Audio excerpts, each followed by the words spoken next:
Hello students, welcome back on my YouTube channel learning universe. छात्रों, आज इस video में हम 10वीं क्लास की सामाजिक विज्ञान के जो आपका भूगोल का सेक्शन है, समकालीन भारत, उसमें जो कृषि का आपका चैप्टर है उसी से आपकी ये वर्कशीट ली गई है। और इसका टॉपिक है नकदी फसल एवं आवश्यक जलवायु। आपकी ये जो वर्कशीट है 31 जुलाई यानी शनिवार के लिए है और वर्कशीट संख्या क्या है? 11 है। छात्रों, आज की इस पूरा वर्कशीट में हम अच्छे से नकदी फसलों के बारे में जानेंगे। और इसमें केवल जो यहाँ पे नहीं दिया गया बल्कि आपकी किताबों में क्या दिया गया है, किताब भी से बताएंगे और भी चीज़ें हम अच्छे से जो फसलें दी गई उनके बारे में बताएंगे और प्रश्नों को सॉल्व करेंगे। तो पूरा वीडियो में हमारे साथ बने रहिएगा। अभी इससे पहले की वीडियोस में आपने कृषि के बारे में जाना, कृषि के प्रकार क्या होते हैं, रोपण कृषि क्या होती है और खाद्यान्न फसलें क्या होती हैं। अगर आपने वो वर्कशीट नहीं की है तो हमारे चैनल पर जाइएगा या इसी वीडियो के लिंक में वो हम तीनों जो वर्कशीट हैं उनका लिंक दे देंगे, आप वहाँ से जाकर उनको देख सकते हैं। चलिए शुरू करते हैं। नकदी फसल या लाभ फसल एक कृषि फसल है जिसे लाभ कमाने के उद्देश्य से बेचने के लिए उगाया जाता है। तो नकदी फसल क्या होती हैं? ऐसी फसलें होती हैं जिनका मतलब ये होता है कि इन्हें खाने के लिए नहीं, इनके लाभ के लिए, यानी इनको उगा लेंगे और इनसे लाभ कमाएंगे, इन्हें बेच देंगे, इसीलिए इनको उगाया जाता है। जैसे कि चाय, तो चाय की खेती करते हैं उनका काम ही होता है चाय को क्या करना है, चाय की जो पत्तियाँ होती हैं उनको बेच देना है। और ये कंपनीज जिनके साथ कॉन्ट्रैक्ट करती हैं, इनकी जो बागान मालिक होते हैं उनकी खुद की कंपनी होती है, तो वो चाय पत्तियों से फिर प्रोसेस करके चाय बनाते हैं। ऐसे कपास का है, ऐसे ही गन्ने का है। तो गन्ने वाले जो किसान होते हैं वो क्या करेंगे, गन्ना मिल को बेच देंगे और उससे उनको पैसा मिल जाता है। यही रबड़ का है। तो ये क्या है, ये नकदी फसलें हैं, इनका उत्पादन ही किया जाता है पैसा के लिए और इनको बेचने के लिए, अपने उपभोग के लिए नहीं। चलिए पहले ये चाय की झाड़ियों को साल भर गर्म और नम पाले से मुक्त जलवायु की आवश्यकता होती है। वर्ष भर समान रूप से वितरित नियमित वर्षा होती है। अब देखिए, ये तो चाय के लिए इतना ही है, लेकिन चाय के लिए और क्या क्या है उसको हम अच्छे से पढ़ लेते हैं। चलिए यहाँ देखते हैं चाय। ये देखिए आपके सामने चाय है, तो चाय की खेती पढ़ते हैं। हाँ, अब देखिए दिखा है, यह एक रोपण कृषि का उदाहरण है। महत्वपूर्ण पेय पदार्थ हैं। अंग्रेजों द्वारा इसकी शुरुआत की गई। उष्ण और उपोष्ण कटिबंधीय जलवायु इसके लिए चाहिए होती है। ह्यूमस और जीवाश्म युक्त गहरी मिट्टी, सुगम जल निकासी और ढलवा क्षेत्र की भलीभांति उगाया जाता है। यानी इसके लिए सुगम जल निकासी, वर्षा भी चाहिए और अगर जल जमा होगा तो पेड़ सूख जाएगा, तो मतलब जल निकल भी जाए। इसीलिए देखिए पहाड़ी जो होते हैं, हल्के हल्के छोटे पहाड़ हैं, उन पर इसकी खेती की जाती है जो उत्तर पूर्व में है। चाय की झाड़ियों को उगाने के लिए वर्ष भर कोष्ण यानी थोड़ा गर्म, नम और पाला रहित जलवायु की आवश्यकता होती है। वर्ष भर समान रूप से होने वाली वर्षा की बौछारें इसकी कोमल पत्तियों के विकास में सहायता करती हैं। चाय एक श्रम सघन उद्योग है, इसके लिए प्रचुर मात्रा में सस्ता कुशल श्रम चाहिए। चाय पत्तियाँ बागान में ही संसाधित की जाती हैं। चाय के प्रमुख उत्पादक हैं असम है, पश्चिम बंगाल की दार्जिलिंग, जलपाईगुड़ी जिलों की पहाड़ियाँ हैं, तमिलनाडु और केरल के हैं। हिमाचल प्रदेश में भी कुछ हैं, समझिए कि नहीं। भारत चीन के बाद दूसरा चाय का उत्पादक जो है देश है। तो ये चाय के बारे में हमने जाना। केवल यहाँ पे 2 लाइन दिया गया था, जो हमने और भी क्या जान लिया कि चाय क्या है। चाय के लिए एक अच्छी जल निकासी चाहिए, जल निकासी,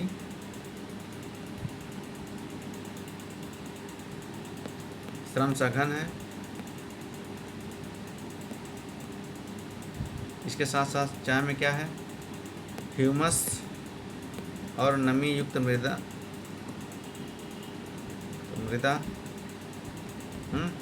ढलान, क्या चाहिए होगा, ढलान, ताकि पानी जो है नीचे आ जाए।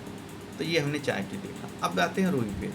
साल भर गर्म और नम पाले से युक्त जलवायु चाहिए होती है इसके लिए। दक्कन के पठार की काली मिट्टी में कपास की अच्छी खेती होती है। तो देखिए रुई यानी कपास, आपकी जो किताब पढ़ोगे बच्चों आप, उसमें रुई नहीं दिया गया, कपास, क्योंकि कपास से ही रुई बनती है। तो यानी कपास की खेती की बात की जा रही है। कपास के लिए उपयुक्त मिट्टी होती है काली मिट्टी। और काली मिट्टी कहाँ पाई जाती है? ये जो एक मिनट, भारत का नक्शा अगर हम देखते हैं ऐसे ऐसे, ये जो दक्कन का पठार का एरिया है, ये काली मिट्टी इसमें और थोड़ी थोड़ी और इधर उधर भी पाई जाती है।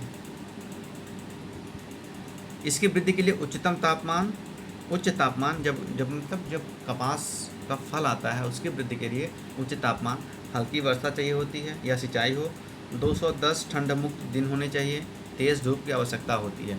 और ये जो मध्य भारत का है एरिया है, यहाँ पे ज़्यादा जो है धूप तेज़ आती है, इसलिए मिट्टी भी है तो यहाँ पे इनका उत्पादन होता है।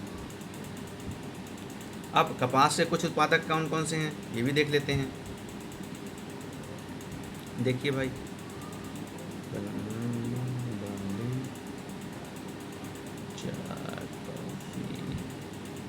कपास, देखिए कपास पे आ जाइए, अच्छी है क्योंकि इसके लिए जानकारी हमारे लिए होना चाहिए। कपास,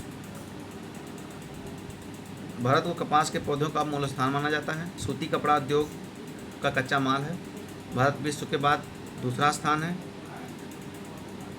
उच्चतम तापमान, हल्की वर्षा, सिंचाई 200, ये आपने पढ़ा, खिली धूप चाहिए होती है, खरीफ की फसल है। अब क्या है आगे, इसको पक्का तैयार होने में 6 से 8 महीने लगते हैं। महाराष्ट्र, देखिए गुजरात, मध्य प्रदेश, कर्नाटक, आंध्र प्रदेश, तेलंगाना, तमिलनाडु, पंजाब, हरियाणा, उत्तर प्रदेश में कपास के मुख्य उत्पादक राज्य हैं।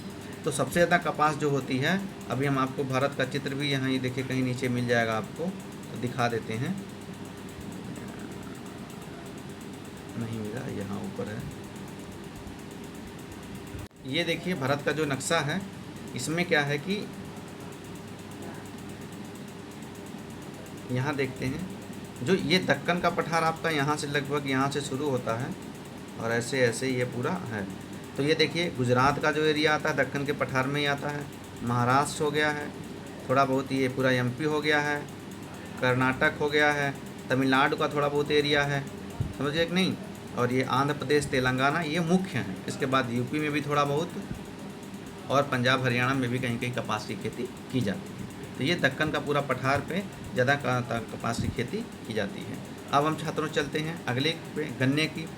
गन्ना उष्णकटिबंधीय और उपोष्णकटिबंधीय फसल है। इसके लिए 31 सेल्सियस से 27 डिग्री सेल्सियस के तापमान और 75 से 100 के बीच वार्षिक वर्षा के साथ गर्म और आर्द्र जलवायु अच्छी तरह से बढ़ता है, और आर्द्र जलवायु में यह अच्छी तरह से बढ़ता है। अब गन्ने पर भी हम थोड़ा और पढ़ लेते हैं, जब पढ़ ही रहे हैं तो गन्ना एक उष्ण और उपोष्णकटिबंधीय फसल है। आपको बता दिया 21 से 27 सेल्सियस तापमान चाहिए होता है। इसके अलावा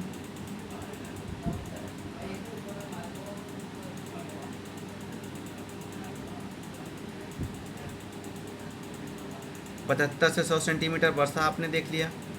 कम वर्षा वाले प्रदेशों में सिंचाई की आवश्यकता होती है, मतलब वार्षिक वर्षा उतनी होनी चाहिए। अनेक मिट्टियों में उगाया जा सकता है। इसके लिए बुआई से लेकर कटाई तक काफ़ी शारीरिक श्रम की आवश्यकता पड़ती है। भारत बहुत बड़ा दूसरा उत्पादक देश है। चीनी, गुड़, खांडसारी और शीरा बनाने में काम आता है। उत्तर प्रदेश, महाराष्ट्र, कर्नाटक, तमिलनाडु, आंध्र प्रदेश, तेलंगाना, बिहार, पंजाब, हरियाणा में गन्ना प्रमुख उत्पादक राज्य हैं। ये भी चीज़ें हमें जाननी चाहिए छात्रों कि कहाँ कहाँ सबसे ज़्यादा उत्पादक। तो सबसे ज़्यादा उत्पादन गन्ना का जो होता है उत्तर प्रदेश में और महाराष्ट्र में होता है। ये दोनों राज्य हैं। अब हमने ये पढ़ लिया, अब बचा है रबड़। तो रबड़ के बारे में यहाँ पढ़ लेते हैं, सीधा वहीं पढ़ लेते हैं। रबड़ के बारे में क्या दिया गया है,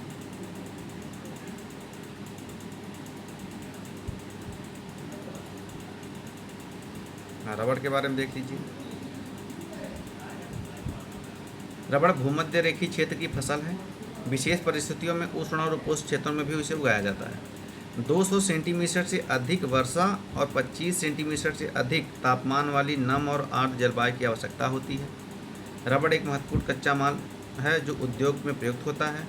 मुख्य रूप से भारत के केरल में, तमिलनाडु में, कर्नाटक, अंडमान निकोबार द्वीप समूह में। भारत का जो छात्रों कोस्टल लाइन है या दक्षिणी भारत है, वहाँ सबसे ज़्यादा उगाया जाता है, मेघालय की गारो पहाड़ियों पे। अब देखिए भूमध्य रेखीय, तो जाहिर सी बात है आप अगर भारत का मैप देखेंगे तो आपको पता चलेगा कि जो भूमध्य रेखीय क्षेत्र है वो 0 डिग्री से चलता है। भूमध्य रेखीय यानी यहाँ पे मान लीजिए भूमध्य रेखा जा रही है, भारत ये 8 के आसपास है, तो ये वाला जो क्षेत्र है केरल का, मतलब भूमध्य रेखा के आसपास का ये वाला एरिया है, तमिलनाडु है, केरल है और ये अंडमान है, तो इन सब जगहों पे ज़्यादा होता। और इधर ऐसे इंडोनेशिया में और थाईलैंड में, इन सब जगहों पे भी केरल बहुत ज़्यादा रबड़ का बहुत ज़्यादा उपयोग होता है। अब हमने ये पढ़ लिया, अब प्रश्नों की तरफ चलते हैं।